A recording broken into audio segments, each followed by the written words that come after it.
ocasión, en su segunda edición, y nadie mejor para esta ponencia, don José Luis Malo de Molina, que hoy nos acompaña.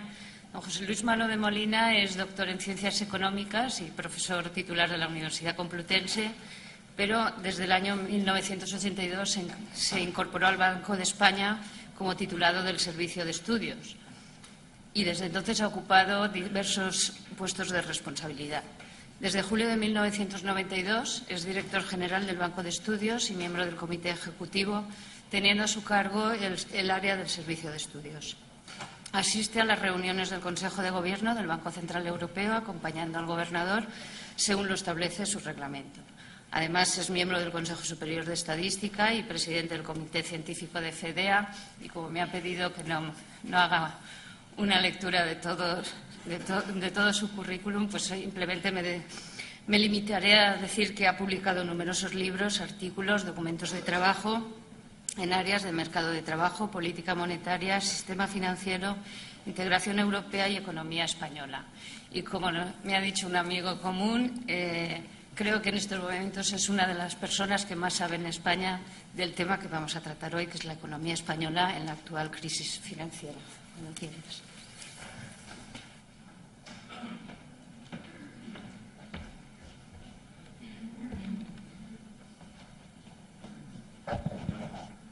Buenos días, muchas gracias, decana, por tu amable presentación. Es para mí un placer estar aquí y tener ocasión de empezar estos debates hablando nada más y nada menos que la situación de la economía española en la actual crisis financiera mundial.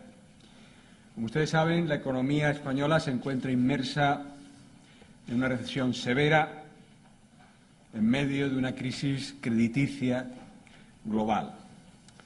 El punto de arranque de esta situación, para analizarla, debe ser el reconocimiento de que la crisis en España tiene un origen dual. Por una parte, es la consecuencia de un proceso de ajuste desencadenado por los desequilibrios acumulados durante la larga fase de expansión, y por otra es el efecto contundente de la crisis financiera global que ha arrastrado al mundo y a la mayor parte de las economías avanzadas, con independencia de cuál fuese su posición cíclica o sus fortalezas estructurales. La fuerza del componente externo es tan grande que ha adquirido un carácter dominante, pero ello no debe llevar a perder de vista el componente interior, componente derivado de nuestros propios desequilibrios, porque éste puede afectar a la intensidad y a la duración del periodo contractivo y a las condiciones de la eventual salida del mismo cuando se empiecen a dar a nivel mundial los primeros pasos de superación de la crisis. Empecemos, por tanto, por el componente interno de la crisis en España.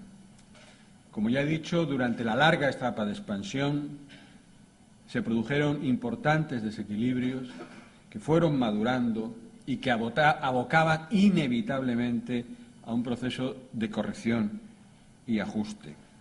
Se trataba de desequilibrios estrechamente relacionados entre sí que apuntaban a la no sostenibilidad de las tendencias que habían sostenido y prolongado la fase expansiva, y que su mera acumulación iba socavando las bases de la misma. De hecho, el ajuste había empezado antes del inicio de las turbulencias, en 2006 y principios de 2007. En este punto me parece importante hacer dos puntualizaciones. Primera, algunos de los factores que han contribuido a la incubación de la crisis mundial fomentaron la ampliación de nuestros desequilibrios, de los desequilibrios españoles. La infravaloración del riesgo y el apetito desmedido por el mismo, que subyacieron a los excesos del sistema financiero internacional, facilitaron la abundante financiación externa que necesitaba la economía española y la holgura financiera en su interior. Igualmente, el tono predominantemente expansivo de las políticas monetarias en esa etapa, también las del eurosistema, acentuaron el desfase entre las condiciones monetarias vigentes en España y las que habrían sido necesarias para embridar más fácilmente las tendencias excesivas del gasto. Segunda, el ajuste en España empezó de manera gradual y podía haber sido relativamente moderado si hubiese contado con el apoyo de un contexto externo expansivo y con una normal continuidad en los flujos de financiación externa de la economía.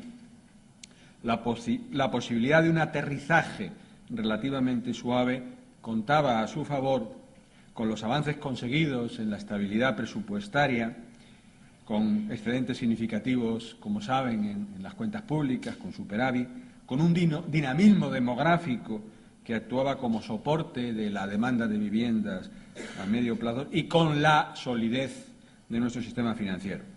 Aunque sin duda en contra de este escenario jugaba la prolongación y la ampliación de los desequilibrios. Como el Banco de España dijo reiteradamente en los últimos años, cuanto más abultados fueran estos desequilibrios, mayor era la posibilidad que desembocaran en una corrección abrupta, incluso en condiciones normales de la economía mundial.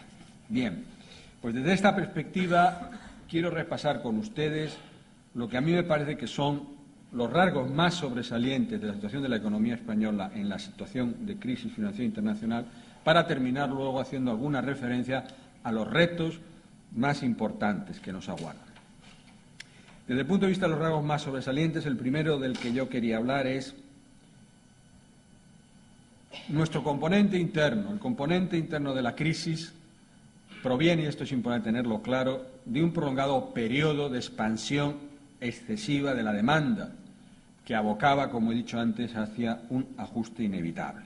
Como puede verse en el gráfico adjunto, el gráfico de la izquierda, durante 14 años, la línea roja, durante 14 años la demanda interna, la línea roja, mantuvo un dinamismo considerablemente superior al del producto, es decir, a la capacidad de generar rentas en el país.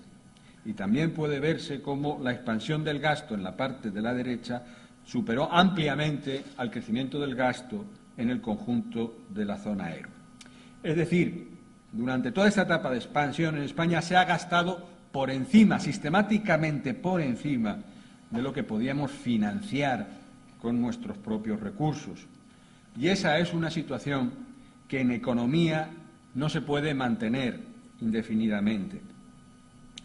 Porque o bien esa brecha se cierra porque la economía es capaz de producir más, se acelera el crecimiento porque la economía es más productiva, o bien porque al final el gasto tiene que reducirse. Y ese es el desequilibrio que se genera cuando persistentemente la demanda excede a la producción. Segundo rasgo, la excesiva expansión de la demanda que acabamos de ver se ha asentado una acentuada tendencia al endeudamiento de las empresas y de las familias, del sector privado.